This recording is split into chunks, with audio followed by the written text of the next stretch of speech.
तर लक्ष द्या मुलांनो, आज आपण असे काही शब्द पाहणार आहोत का तिथं यचा उच्चार स न होता ज उच्चार होणार आहे. काय होणार आहे? ते कशामुळे ते आपण आता मी तुम्हाला सांगणार आहे. बघा ते आपण पाहूया. बघा पहिला आपण शब्द वाचून घेऊ. पहा बरं, ते काय आहे?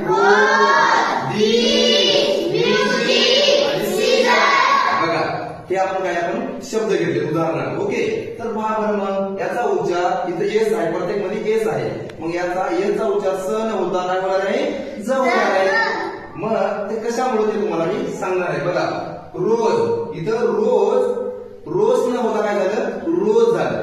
ते तुम्हाला सांगतो. पहा कशामुळं, तर यच्या अगोदर आणि नंतर काय येणार आहे?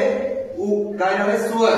स्वर येणार. माहित ना, स्वर जिथं जिथं यच्या अगोदर आणि नंतर स्वर आले तिथे तिथं यचा उच्चार स न होता काय होणार आहे? ज होणार आहे की नाही? समजलं?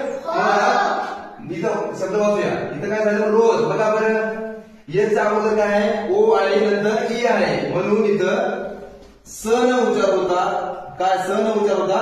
ज उच्चार झालेला आहे. ओके, इथं बघा दिसच्या अलीकडे सुद्धा येत झालेलं आहे ई, आणि इथं पण ई. दोन्हीकडे स्वर आहे, दोन्हीकडे स्वर आहे. इथं म्युझिक, याच्या अलीकडे काय आहे? यू आणि नंतर आय आहे.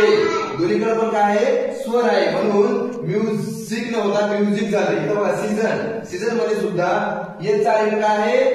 ये आणि नंतर ओ आहे. दोन्हीकडे पण काय आहे? स्वर आहे, म्हणून सीझन न होता सीझन झालं. समजलं तुम्हाला सर्वांना?